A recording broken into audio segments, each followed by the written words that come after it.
एक विवाह ऐसा भी भाग 19। अब तक हमने पढ़ा है कि अभय ने चौंकते हुए कहा, क्या आकृति? हाँ, वो रुचिका के साथ उसी अनाथ आश्रम में। आकृति ने अपनी बात अधूरी छोड़ दी। अब आगे, क्योंकि उसे याद आया कि वो अभय से बात कर रही है और अभय तो कुछ जानता ही नहीं है। अभय ने खाली आंखों से कहा, हाँ, उसका इस दुनिया में कोई नहीं है। आकृति नहीं, हम हैं ना। आप उसके दोस्त, मैं उसकी बहन, और वैसे भी जिसका कोई नहीं होता उसके साथ मैं रहती हूँ। अभय ने सकचाते हुए कहा, तो फिर राज सर का क्या? राज का नाम सुनते ही आकृति ने मुंह फेर कर कहा, आप जाइए, मुझे काम करना है। अभय ने कुछ नहीं कहा। वो वहाँ से कृति के पास आ गया। अभय ने देखा कृति कुछ कपड़ों के डिजाइन बना रही है, तो अभय उसके पास बैठते हुए कहा, तुम्हें एक बात बताऊं कृति? हाँ, कृति ने अभय को देखे बिना ही कहा। तो अभय ने आगे कहा, आकृति तुम्हें जानती है। कृति अपना काम करते हुए बोली, अच्छी बात है। अभय ने लंबी सांस लेकर कहा, कहाँ इन दो लड़कियों के चक्कर में मैं फंस गया मैं। कृति ने अपनी एक भूंछ खाकर अभय को देखते हुए कहा, कहीं तुम्हें आकृति से प्यार तो नहीं हो गया है? अभय, होना क्या था, वो तो बहुत पहले से है। कृति अभय ने कृति को ऐसा देखा तो अभय को हंसी आ गई। अभय ने हंसते हुए कहा, अरे मेरी फुल्लन देवी, वो वाला प्यार नहीं। मैं आकृति और मोमो से वो प्यार करता हूँ जो लोग समझ नहीं पाते। कृति का मतलब? अभय, मतलब ये कि जब मैंने आकृति से पहली बार मिला था तब उसने मेरी मदद करी थी, इसीलिए मेरे दिल में उनके लिए एक अलग ही जगह बन गई थी। और मैंने खुद से कहा था कि मैं आकृति से वैसा प्यार करूँगा जो आजकल लोग नहीं करते हैं। उनके लिए मुझे कुछ भी करना पड़े मैं करूँगा। आज मेरे पास जो है उन्हीं की वजह से है, वरना क्या पता मैं उसी वक्त हार मान जाता। बस ऐसी ही मोहब्बत हुई थी उनसे कि मैं हर सुख दुख में उनके साथ दोस्त बनकर रहूं। और ऊपर वाले ने मुझे ये मौका दिया और मैंने निभाया। उनकी जगह अगर कोई और होती तो मैं शायद पीछे हट जाता, लेकिन उनके लिए मैंने तुम्हें भी खुद से दूर कर दिया। तुम मेरी ज़िंदगी हो, मेरा प्यार हो, मेरी लड़ाकू विमान हो। अभय के ये कहते ही कृति ने मुंह बनाकर कहा, मज़ा नहीं आया। अभी तक तुम कुछ नहीं कर सके। आकृति को आकृति ही बना के रखा है। मैं चाहती हूँ जो मोमो तुमने मुझे बताई, वो मोमो आकृति में फिर से आ जाए। अभय, मैं भी तो यही चाहता हूँ। कृति तुमने कोशिश ही नहीं करी, लेकिन अब मैं आ गई ना। अब मैं मिशन आकृति 2 मोमो पर काम करने वाली हूँ। अभय ने हैरानी से कहा, ये क्या कह रही हो तुम? कृति ने अपनी काम पर ध्यान देते हुए कहा, कुछ नहीं, तुम जाओ यहाँ से, काम करने दो। अभय ने कृति के पास आकर कहा, नहीं, पहले तुम मुझे एक किस दो। कृति ने आंखें फाड़कर अभय को देखते हुए कहा, बेशरम इंसान, शादी के बाद अफेयर? अभय ने हंसते हुए कहा, शादी तो किसी की ज़िंदगी संवारने के लिए करी थी, अब मैं खुद की तो भी संवारूं। अभय ने कृति के और पास आते हुए कहा, नशा चढ़ रहा है तुम्हारा। कृति ने अभय की मदहोश आंखों को देखा तो थोड़ी कांप गई, लेकिन तभी सामने देखकर अचानक से बोली, आकृति। आकृति बोलते ही अभय की सारी मदहोशी गायब हो गई। उसने मुड़कर देखा तो कोई नहीं था। उसने कृति को देखा तो कृति हंसते हुए बोली, ये सब मिशन आकृति 2 मोमो कंप्लीट होने के बाद अभय ने मुंह बनाया और वहां से चला गया। अभय ने आकृति और कृति सारे दिन अपने काम में लगे रहे। शाम 5 बजे कृति अपने कैबिन से बाहर आई और स्टाफ से बात करने लगी। कृति हंस हंस कर सबसे बात कर रही थी, वो सबको हंसा भी रही थी। कुछ देर बाद वो आकृति के कैबिन में चली गई। कृति बिना नॉक किए ही अंदर चली गई तो सब आंखें फाड़ कर देखने लगे। तभी उनमें से एक लड़की ने कहा, ये तो गई, अब इसको ज़बरदस्त डांट पड़ने वाली है। सबने अपने कानों को आकृति के कैबिन की ओर लगा लिया, लेकिन कोई आवाज़ सुनाई नहीं दी। तभी अभय वहां आकर सबको ऐसे खड़ा देखकर हैरान होकर बोला, क्या बात है, तुम सब ऐसे क्यों खड़े हो? अभय के आते ही सब अपनी अपनी जगह डेस्क की ओर खिसका लिए। तो अभय ने एक लड़के के इशारा करके पूछा कि क्या हुआ है। लड़का अभय के पास आया और धीरे से बोला, सर, वो नई मैडम जो आई है ना, वो बिना नॉक किए ही आकृति मैडम के कैबिन में चली गई हैं। अभय मुस्कुरा दिया और लड़के की पीठ थपथपा कर बोला, जा अपना काम कर। कृति आकृति के कैबिन में आते हुए बोली, हाय आकृति। आकृति ने बिना उसे देखे कहा, तुम्हें नॉक करके आना चाहिए था। कृति ने बेपरवाही से कहा, मुझे आदत नहीं है, चलिए मैं आपको लेने आई हूँ। आकृति ने लैपटॉप से नज़र हटाकर एक नज़र कृति को देखा और फिर घड़ी को देखकर बोली, अभी सिर्फ 5 बजे हैं। कृति, हाँ, हम घर थोड़ी जा रहे हैं। आकृति ने कुछ नहीं कहा तो कृति ने आगे कहा, हम मेला देखने चल रहे हैं। आकृति ने मुंह बनाकर कहा, हम बच्चे थोड़ी हैं जो मेला देखने चलेंगे। कृति ने अपनी कमर पर हाथ रखकर कहा, क्या बच्चे ही मेले में जाते हैं? आकृति ने फिर से अपने काम पर ध्यान देते हुए कहा, हाँ। कृति ने मुंह बनाया और आकृति का सारा सामान समेटते हुए बोली, क्या यार, सारे दिन काम काम और काम, ये यहीं रह जाएगा। लाइफ को थोड़ा एंजॉय करते हैं। आकृति ने अपनी गर्दन लटकाकर लंबा सा कृति कहा, लेकिन कृति को कोई फर्क नहीं पड़ा। उसने आकृति का लैपटॉप बंद कर दिया और बोली, चलो चलो। आकृति और कृति चलने लगी। तभी अभय ने कैबिन में एंट्री करी तो कृति ने खुश होते हुए कहा, चलो तुम भी यहीं मिल गए। अभय ने एक भूँ उचकाकर कहा, कहाँ चली तुम दोनों की सवारी? कृति ने अभय के पास से गुजरते हुए कहा, हम दोनों की नहीं, तुम भी चल रहे हो साथ में। अभय ने आकृति को देखा तो आकृति ने कंधा उचका दिए और आगे बढ़ गई। अभय मुस्कुरा दिया और उनके पीछे पीछे चलते हुए सोचने लगा कि कृति के आते ही आकृति कुछ तो बदल गई है। अभी तो कृति को आए 1 दिन भी नहीं हुआ है, अभी से इतना बदलाव, नॉट बैड। अभय ने देखा कृति जल्दी से भागकर फिर से ड्राइविंग सीट पर बैठ गई तो अभय बिना कुछ कहे ही पीछे जाकर बैठ गया। कृति ने गाड़ी स्टार्ट करी और सड़कों पर दौड़ाने लगी। कृति ने मिरर को ऐसे सेट कर दिया ताकि अभय उसे ठीक से दिखाई दे सके। आकृति ने कृति को ऐसा करते देखा तो वो कुछ ना बोलकर बाहर देखने लगी। कृति उसको एक ट्रेन फेयर में ले गई तो आकृति ने कहा, अच्छा तो इस मेले की बात कर रही थी तुम? कृति ने मुस्कुराकर कहा, जी। तीनों आगे बढ़ी ही थी कि एक आदमी आया और अभय से बोला, सर आपकी कार को पार्किंग में लगा दीजिए, यहाँ लोगों को प्रॉब्लम होगी। अभय ने कृति की ओर देखा तो कृति ने दांत दिखाकर कहा, जाओ ही। अभय चला गया तो कृति और आकृति आगे बढ़ गई। दोनों एक कपड़ों की शॉप पर जाकर खड़ी हो गई तो आकृति ने कहा, कपड़े तो माँ जी ले आती हैं, वो चाहती हैं कि सब उनकी पसंद के कपड़े पहने। कृति ने आकृति का हाथ पकड़कर आगे बढ़ते हुए कहा, तो चलो झूला झूलते हैं। कृति ने जैसे ही आकृति का हाथ पकड़ा, आकृति को अपनेपन का एहसास हुआ। उसे आज ऐसा फील हुआ मानो उसका हाथ रितु ने पकड़ा हो। आकृति कृति के साथ एक बड़े से झूले के पास आ गई।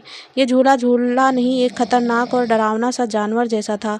एक बड़ा सा चिंपैंजी जिसने अपने दोनों हाथों में झूले को पकड़ रखा था और वो झूला कभी उसके मुंह के पास आता तो कभी उससे दूर जा रहा था। आकृति ने उसे देखकर थोड़ा डरते हुए कहा, नहीं कृति, इससे तो वैसे ही डर लग रहा है, हार्ट अटैक ना आ जाए। कृति ने कुछ कहना चाहा कि तभी उनके पास खड़े 2 लड़कों में से एक ने कहा, मैडम जी हमारे साथ चलिए, हम आपको डरने नहीं देंगे। आकृति ने मुड़कर लड़के की ओर देखा तो दोनों लड़के हंसने लगे थे। कृति और आकृति दोनों लड़कों की ओर बढ़कर बोली, अच्छा पहले खुद को तो बचा लो अब। आकृति और कृति ने दोनों के गालों पर एक एक थप्पड़ रख दिया तो लड़के उन्हें घूरते हुए उन पर हाथ उठाने लगे, लेकिन तभी वहाँ एक और अभय और दूसरी ओर राज ने आकर उनके हाथ पकड़ लिए। जिस ओर कृति थी उधर अभय था और आकृति की तरफ राज था। अभय और राज ने उन लड़कों के हाथों को पकड़कर मोड़ दिया तो दोनों लड़के दर्द से कराहने लगे और वहां से चले गए। आकृति राज को खाली आंखों से देख रही थी।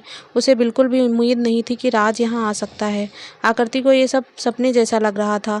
राज ने एक नज़र आकृति को देखा और जाने लगा तो अभय ने उसके कंधे पर हाथ रखकर कहा, सर प्लीज़ आज हमारे साथ मेला घूम लीजिए। राज ने अभय को एक नज़र देखा और एक कदम आगे बढ़ गया तो कृति राज के सामने आकर अपने दोनों हाथों को फैलाकर खड़ी हो गई और मासूम बच्चे की तरह, बड़ी फ़ैन हूँ, प्लीज़ थोड़ी देर हमारे साथ टाइम स्पेंड कर लीजिए, प्लीज़ प्लीज़ प्लीज़, मना मत करना सर। कृति बोली, आप राज सिंघानिया हो ना सर, मैं आपकी बहुत बड़ी फ़ैन हूँ, प्लीज़ थोड़ी देर हमारे साथ टाइम स्पेंड कर लीजिए, प्लीज़ प्लीज़, मना मत करना सर। राज वहाँ रुकना नहीं चाहता था, क्योंकि अगर वो कुछ देर आकृति के पास रुकता तो फिर कभी वो उससे दूर नहीं जा पाता।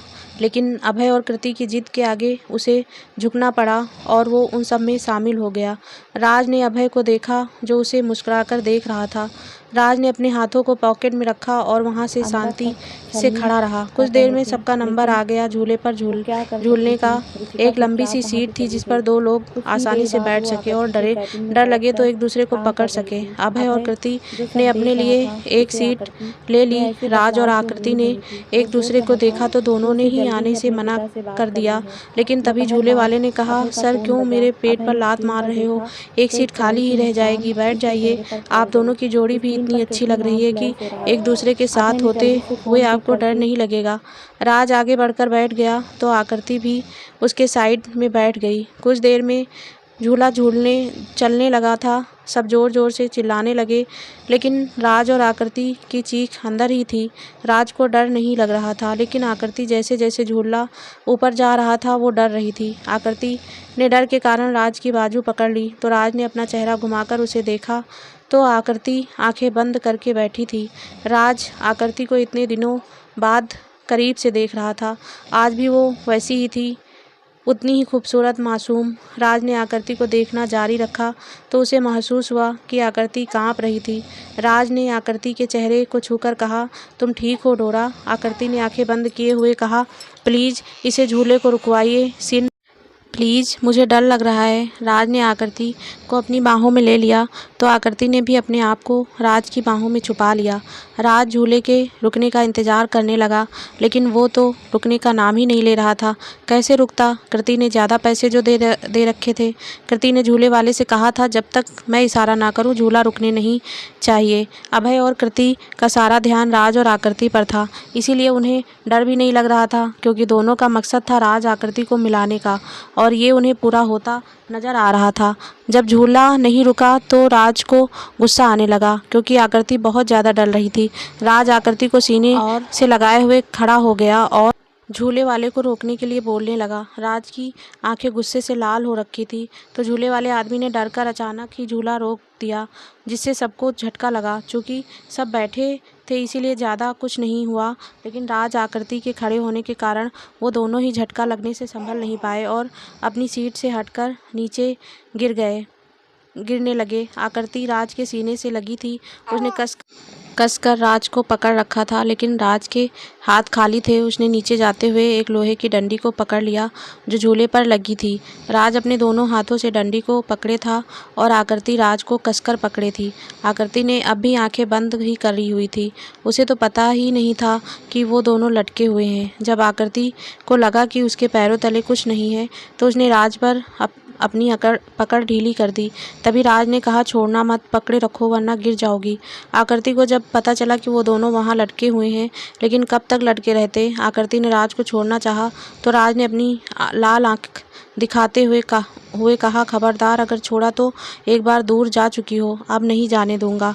आकृति ने बिना किसी भाव के कहा, अब भी तो साथ नहीं हो तुम, क्या फ़ायदा ऐसे जीने का। राज ने अपना एक हाथ छोड़ दिया और आकृति को कमर से पकड़ लिया और बोला, तुम मुझसे दूर नहीं हो, मेरी ये आंखें हमेशा तुम पर ही रहती हैं। आकृति ने दर्द भरी हंसी हंसते हुए कहा, साहब ऐसे जीने का क्या फ़ायदा जब ज़िंदगी में कोई खुशी, कोई ऐम ना हो, इससे अच्छी तो मौत भली। राज नहीं डोरा, मैं सिर्फ तुम्हारा हूँ, सिर्फ तुम्हारा। आकृति, लेकिन मैं। राज ने मुस्कुराकर कहा, मुझे फ़र्क नहीं पड़ता कि तुम किसके साथ रहती हो, मैं तुम्हारा था, हूँ और रहूँगा। आकृति ने राज से मुंह फेरकर कहा, तुमने तो मुझे अपनी पत्नी बनाया था ना, तो फिर अपनी पत्नी की शादी किसी और से कैसे होने दी। आकृति की बात सुनकर राज का दिल बैठ सा गया। वो आकृति की आंखों में उभरते दर्द को देखने लगा। आकृति ने आगे कहा, पता है राज, मैंने जब सबको खुद से दूर कर दिया था तब मुझे लगा था तुम मुझे दूर कभी नहीं करोगे, तुम ये शादी होने ही नहीं दोगे, क्योंकि मैं तुम्हारी पत्नी हूँ। तुमने ही कहा था ना, मैंने तुम्हें इसीलिए जाने को नहीं कहा कि तुम हमेशा के लिए ही चले जाओ, बल्कि इसलिए कहा था ताकि तुम मुझे लेने आओ। मैं नहीं चाहती थी कि रिहान के जाने के बाद तुम अकेले रहो, लेकिन तुम नहीं आए। राज ने कुछ नहीं कहा तो आकृति ने अपने दोनों हाथों से राज राज के हाथ को पकड़कर हटा दिया और नीचे चली गई। राज आंखों को फाड़कर आकृति को गिरते हुए देखने लगा। राज ने भी अपना हाथ छोड़ दिया और नीचे आ गई। ऊंचाई ज़्यादा नहीं थी तो कम भी नहीं थी। राज ने तो खुद को संभाल लिया था, लेकिन आकृति नहीं संभल पाई थी। उसके सिर पर चोट लग गई। राज आकृति मिल चुके थे, लेकिन राज के मिलते ही एक बार फिर से आकृति को चोट लग गई थी। राज ने आकृति को उठाया और हॉस्पिटल लेकर आ गया। अभय और कृति भी उसके साथ ही आ गए थे। आकृति को ज़्यादा चोट नहीं आई थी, सिर पर पीछे की ओर चोट लगी थी, तो डॉक्टर ने उसकी पट्टी करके उसे आराम करने को कहा। कुछ देर बाद वहाँ कैलाश जी और गौरी जी भी आ गए। कैलाश जी ने राज को देखा तो उससे बात करनी चाहिए, लेकिन राज वहाँ से जाने लगा तो कैलाश जी ने कुछ नहीं कहा। राज ने जैसे ही कदम आगे बढ़ाए, अभय ने राज का हाथ पकड़ कर कहा, मत जाइए भाई। अभय के ऐसे बोलते ही राज ने हैरानी से मुड़ कर देखा तो अभय की आंखों में उसे अपनापन दिखाई दिया। राज ने एक नज़र सबको देखा तो पाया कि कैलाश जी को छोड़कर बाकी सब भी अभय को हैरानी से देख रहे थे। राज ने आगे बढ़कर कुछ कहना चाहा, तभी अभय ने कैलाश जी की ओर देखकर कहा, और कब तक पापा? राज मेरा भाई है, आज बता दीजिए सबको कि ये राजन सिंघानिया के नहीं, आपके बेटे हैं। गौरी जी अभय के पास आकर बोली, ये क्या कह रहे हो अभय? बेटा, हमारे सिर्फ एक बेटा है और वो तुम हो। अभय ने एक हाथ राज का पकड़ा था तो दूसरे हाथ को अपनी माँ के गाल पर रखते हुए कहा, नहीं माँ, राज भी आपका बेटा है, यकीन मानिए। गौरी जी ने कैलाश जी को खाली आंखों से देखा तो कैलाश जी ने आगे आकर कहा, हाँ गौरी जी, राज आपका ही बेटा है। आपके 2 बेटे हुए थे तो मैंने एक राजन को दे दिया था। गौरी जी ने कैलाश जी को गुस्से से देखते हुए कहा, आप ऐसा कैसे कर सकते हैं? मेरे बेटे को मुझसे दूर करके आपको क्या मिला? कैलाश जी कुछ नहीं बोले तो अभय ने सबको बता दिया कि क्यों राजन सिंघानिया के पास गया था। गौरी जी ने राज को भरी आंखों से देखा और भागकर उसे सीने से लगा लिया। राज को कोई झटका नहीं लगा, वो एकदम नॉर्मल था, मानो वो पहले से सब जानता हो।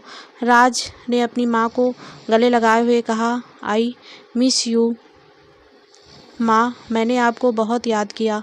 गौरी जी ने राज से अलग होकर कहा, जब तुम जानते थे कि तुम हमारे बेटे हो तो तू मेरे से मिलने क्यों नहीं आया बेटे?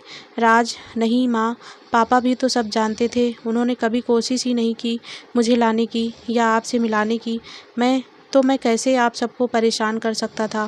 कैलाश जी ने आगे बढ़कर राज को गले लगाना चाहा, लेकिन राज पीछे हट गया और जाने लगा तो गौरी जी उसके सामने आकर बोली, अब कहीं नहीं जाएगा तू, हम सबके साथ रहेगा। राज ने मना किया तो अभय ने कहा, ना नुकुर नहीं चलेगी भाई, अब आप हमारे साथ ही रहेंगे। बस अभय, राज, गौरी और कृति वहाँ से चले गए। किसी को आकृति का ध्यान ही नहीं रहा कि उसे भी लेकर जाना है। आकृति वहाँ चुपचाप सब सुन रही थी। जब सब चले गए तो कैलाश जी पास रखी कुर्सी पर धम से बैठ गए और शून्य से निहारने लगे। आकृति कैलाश जी के पास आई और उनके कंधे पर हाथ रखकर बोली, अंकल आप चिंता मत करिए, जब राज को सच पता चलेगा तो वो खुद आपके पास आ जाएगा। कैलाश जी आकृति को खाली और हैरान आंखों से देखने लगे तो आकृति ने थोड़ा हंसकर कहा, मैंने आपकी और अभय जी की बात सुन ली थी जब आप दोनों रात में छत पर बैठकर बात कर रहे थे, जानबूझकर नहीं, गलती से। कैलाश जी आकृति की बात पर हल्का सा मुस्कुरा दिए। तभी कृति अंदर आई और बोली, अंकल, आकृति दी, चलिए ना घर चलते हैं। कृति ने बचकानी हरकत करते हुए कहा, मानो वो घर चलने के लिए उतावली हो रही हो। आकृति और कैलाश जी कृति के साथ चल पड़े तो कृति भागकर कैलाश जी के पास आकर उनके एक हाथ को कोहनी के पास से मोड़ दिया और खुद का हाथ उसमें फंसाकर बोली, आकृति दी, आप भी ऐसे ही कीजिए। आकृति ने मुस्कुराकर ऐसे ही किया तो कैलाश जी भी मुस्कुरा दिए। तीनों आगे बढ़ने लगे तो कृति ने कहा, अगर वे सब साथ हैं तो हम तीनों साथ हैं। आकृति ने भी हामी भरी। तीनों बाहर आ गए तो राज, अभय और गौरी जी उन्हें देखते ही रह गए, लेकिन उन तीनों ने उनकी तरफ देखा ही नहीं और उनके सामने से निकलकर कार में बैठकर घर की ओर चल पड़े। अभय ने एक भूँ उचकाकर कहा, ये सब क्या था भाई? गौरी जी ने अभय को डांटते हुए कहा, कुछ नहीं, चलो घर चलते हैं। सब घर आ गए तो आकृति सबके लिए पानी लेने किचन में जाने लगी। तभी कृति ने उसे रोककर सोफे पर बैठाते हुए कहा, आपको चोट लगी है ना? आराम करिए, मैं लेकर आती हूँ। राज और आकृति आमने सामने बैठे हुए थे, लेकिन दोनों ही एक दूसरे को नहीं देख रहे थे। आकृति सिर झुकाकर बैठी थी, जबकि राज अपनी माँ को देख रहा था। आज कितने दिनों बाद राज को खुशियाँ मिली थी। उसे तो विश्वास ही नहीं हो रहा था कि उसका परिवार उसके साथ है। बस दुख इस बात का है कि आकृति उसकी ना हो सकी, और अब तो अभय उसका भाई था, जो राज चाहकर भी आकृति की ओर नहीं देख सकता था। राज के चेहरे पर सुकून की लहर दौड़ रही थी, जिसे सब देख सकते थे। आखिरकार उसकी ज़िंदगी भी खुशियों से भरने वाली थी। अभय, राज और आकृति दोनों को नोटिस कर रहा था। वो सबको कृति और खुद के बारे में बताना चाह रहा था, लेकिन कहाँ से शुरू करे समझ नहीं पा रहा था। अभय उठकर कृति के पास चला गया और उससे बातचीत करी कि सबको बता देते हैं हमारे बारे में। कृति, अभी नहीं, पहले हमें राज को बताना है, क्योंकि राज आकृति से नहीं, मोमो से प्यार करता है, और आकृति को मोमो राज ही बना सकता है। अभय, हम तो फिर क्या करें?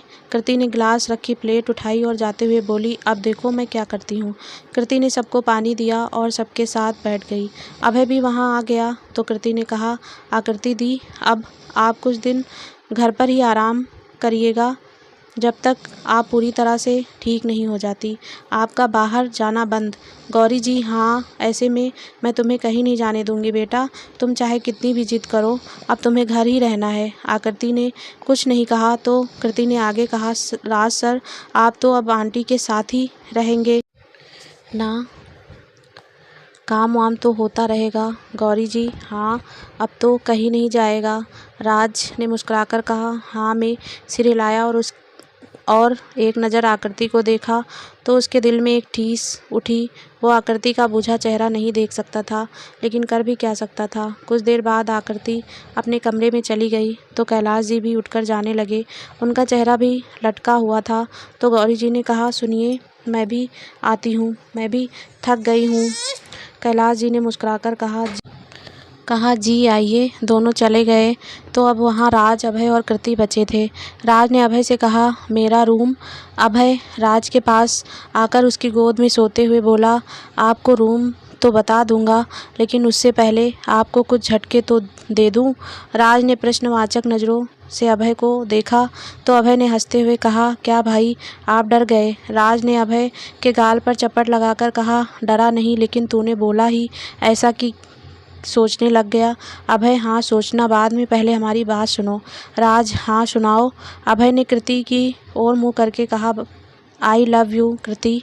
राज ने जब ये सुना तो अभय को अपनी गोद से उठाकर उसे गुस्से से बोला, और आकृति, तुम ऐसा कैसे कर सकते हो अभय? अभय ने हंसते हुए अपने गाल पर हाथ रखकर राज को देखते हुए कहा, हाय, देखो तो कितना प्यार है। राज ने थोड़ी तेज़ आवाज़ में कहा। अभय ने राज के मुंह पर हाथ रखकर कहा, अरे अरे, तेज़ मत बोलिए वरना बॉस आ जाएंगी। राज चुप हो गया तो अभय ने राज को शुरू से अब तक का सारा सच बता दिया। राज आंखें फाड़े अभय और कृति की बातें सुनता रहा। अभय, जो कुछ देर पहले अपने पिता को गलत समझ रहा था, अब उसकी सारी गलतफहमी दूर हो गई थी। अभय, तो भाई, अब आप अपने प्यार को संभाल लें और मुझे मेरी वाली पर ध्यान देने दें। राज झट से अभय के गले लग गया तो अभय ने भी उसे कसकर गले लगा लिया। कृति मुस्कुराकर उन दोनों को देखने लगी। दोनों दूर हुए तो कृति ने राज से कहा, अब आपको ही मोमो की खुशी वापस लानी है सर। राज मुस्कुरा दिया। आज उसके चेहरे पर सुकून के साथ साथ शांति भी थी। उसे लगा आज ही उसे दुनिया जहान की सारी खुशियाँ मिल गईं। अब ये खुशी कब तक टिकती है ये कोई नहीं जानता, सिवाय मेरे। रात बहुत हो गई थी, इसीलिए सब सो गए थे। अगले दिन अभय और कृति ऑफिस चले गए।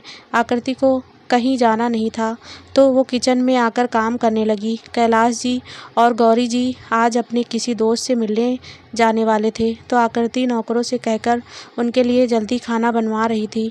कुछ देर बाद डाइनिंग टेबल पर खाना लग चुका था। कैलाश और गौरी जी एक साथ बैठे थे तो दूसरी ओर राज बैठ गया। आकृति खड़ी थी तो गौरी जी ने उसे भी खाने के लिए कहा। आकृति, मैं बाद में खा लूँगी माँ। गौरी जी ने थोड़ी कड़क होकर कहा। नहीं, बाद में तुम नहीं खाओगी, मैं अच्छे से जानती हूँ तुम्हें, अभी खाओ। राज के उधर बैठ जाओ। चलो। आकृति राज के बगल में बैठ गई तो सब खाना खाने लगे। अचानक राज के हाथ से चम्मच नीचे गिर गई और वो आकृति की ओर चली गई। आकृति उसे उठाने के लिए नीचे झुकी तो उसी वक्त राज भी झुक गया। दोनों की नज़रें मिली और वो एक दूसरे को देखते रहे। गौरी जी ने कुछ कहा तो राज ऊपर आ गया और आकृति ने चम्मच उठाकर देनी चाही, लेकिन राज ने आकृति का हाथ टेबल के नीचे ही पकड़ लिया। राज के हाथ पकड़ते ही आकृति की आंखें बड़ी बड़ी हो गई। उसे नहीं पता था कि राज ऐसा कुछ करेगा। आकृति ने अपना हाथ छुड़ाने की कोशिश करी, लेकिन राज की पकड़ के आगे नहीं छुड़ा पाई। कैलाश जी और गौरी जी जा चुके थे, लेकिन राज ने आकृति का हाथ नहीं छोड़ा तो आकृति ने खाली आंखों से राज को देखा। राज मुस्कुरा रहा था। आकृति ने राज का हाथ झटक दिया तो राज ने आकृति का हाथ छोड़ दिया। आकृति अपने कमरे में चली गई। राज उसे जाते हुए देखकर खुद से बोला, मुझे मेरी डोरा वापस चाहिए। अब आकृति अपने कमरे में आकर राज की हरकत के बारे में सोच ही रही थी कि राज उसके कमरे में आ गया। राज के आते ही आकृति को घबराहट होने लगी थी। आकृति ने थोड़ा राज की ओर बढ़ते हुए कहा, क्या चाहिए आपको? राज आकृति की ओर बढ़ते हुए बोला, आप। आकृति मुंह फाड़े राज को देखने लगी। राज आकृति की ओर बढ़ रहा था तो आकृति ने अपने कदम पीछे खींच लिए और चलते चलते वो दीवार से जाकर लग गई। राज आकृति के बिल्कुल करीब आकर उस पर झुक गया और आकृति के कान में धीरे से बोला, तुम सिर्फ मेरी हो। आकृति ने राज को धक्का देना चाहा, लेकिन राज तो हिला ही नहीं। आकृति ने राज को दूर करने की कोशिश करते हुए कहा, मेरी शादी हो चुकी है, हटिए यहाँ से। राज ने आकृति को नाकाम कोशिश करते हुए देख मुस्कुराकर कहा, परेशान होने से कोई फ़ायदा नहीं डोरा, अब हम रोज़ ऐसे ही मिला करेंगे, कोई रोकने वाला तो है ही नहीं यहाँ। आकृति ने कुछ नहीं कहा और अपना सिर झुकाकर नीचे देखने लगी। राज ने आकृति के बालों की लटों को ऊपर करते हुए कहा, मुझे मेरी डोरा चाहिए। आकृति कुछ नहीं बोली तो राज झटके से उससे दूर होकर बोला, लो हट गया मैं, अब तो ऊपर देखो। आकृति ने राज को देखा तो राज ने प्यारी सी स्माइल देकर कहा, लव यू माई लव, मैं जल्दी ही तुम्हें अपना बनाने वाला हूँ। राज चला गया।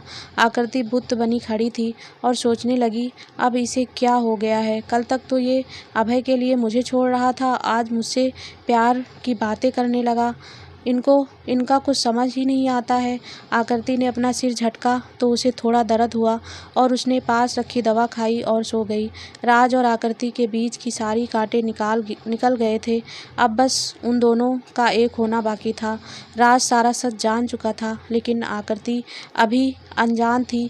राज अब आकृति की ओर बढ़ने लगा था। इस बार वो किसी भी हाल में आकृति को खुद से अलग नहीं करना चाहता था, इसीलिए धीरे धीरे आकृति को अपना बना रहा था। 23 दिन से आकृति घर पर ही थी। 2-3 दिन से आकृति घर पर ही थी। अब उसके सिर पर चोट लगी, लगभग ठीक हो गई थी, लेकिन फिर भी किसी ने उसे ऑफिस नहीं जाने दिया। राज के आने से अभय आकृति से दूर हो गया था। वो ना उसके कमरे में जाता और ना ही उसकी ओर ज़्यादा देखता था। कैलाश जी ने गौरी को अपने दोनों बेटों के प्यार के बारे में बता दिया था, इसीलिए उन दोनों ने सब कुछ राज और अभय पर छोड़ दिया था। आकृति अभय को रोज़ नोटिस कर रही थी। उसे लगा राज के आने से अभय उससे नाराज़ है, इसीलिए वो ना तो कमरे में आता है ना उससे बात करता है। अभय बाहर ही सो जाता था। ये बात सिर्फ आकृति को पता थी, बाकी सब अपने कमरे में चले जाते थे। आज अभय और कृति ऑफिस के लिए निकल गए। कैलाश जी और गौरी अपने कमरे में चले गए तो आकृति सीधे राज के कमरे में आई। राज कोई किताब पढ़ रहा था। उसने आकृति पर कोई ध्यान नहीं दिया तो आकृति ने जाकर गुस्से से उससे किताब छीनकर टेबल पर रख दी और राज हैरानी से आकृति को देखने लगा, जिसकी आंखों में गुस्सा साफ नजर आ रहा था। राज ने आकृति को देखते हुए अपने कंधे उचकाकर कहा, क्या हुआ? आकृति गुस्से से बोली, चाहते क्या हो तुम? राज ने खड़े होकर अनजान बनते हुए कहा, मैंने क्या किया? मोमो। आकृति मोमो नाम सुनकर थोड़ी शांत हो गई और बोली, आपकी वजह से अभय जी को परेशान होना पड़ रहा है। राज ने एक भौं उचकाकर कहा, मेरा भाई मेरी वजह से क्यों परेशान हो रहा है? आकृति, वो बाहर ही सो जाता है। राज आकृति की ओर बढ़ते हुए शरारत भरी आंखों से उसे देखते हुए बोला, तो मैंने उसे कब रोका? वो अपने प्यार के साथ सो सकता है। कृति के कमरे में आकृति ने हैरानी से राज को देखा तो राज अब धीरे धीरे आकृति की ओर बढ़ते हुए नॉर्मल होकर बोला, हाँ, अभय कृति से प्यार करता है। तुम्हारे लिए तो वो एक दोस्त वाली फीलिंग रखता है। तो दोस्तों, ये पार्ट यहीं समाप्त होता है। नेक्स्ट पार्ट जल्दी हमारे चैनल पर अपलोड होगा। आई होप आप सभी को वीडियो पसंद आ रही होगी दोस्तों। प्लीज़ दोस्तों, वीडियो थोड़ा लेट आ रही है इसलिए मैं आप सभी से माफ़ी चाहती हूँ। प्लीज़ मेरी वीडियो को लाइक करना, शेयर करना और कमेंट करना प्लीज़ दोस्तों, और चैनल को सब्सक्राइब करना। आप सभी का दिल से बहुत बहुत धन्यवाद, आप सभी के प्यार और सपोर्ट के लिए।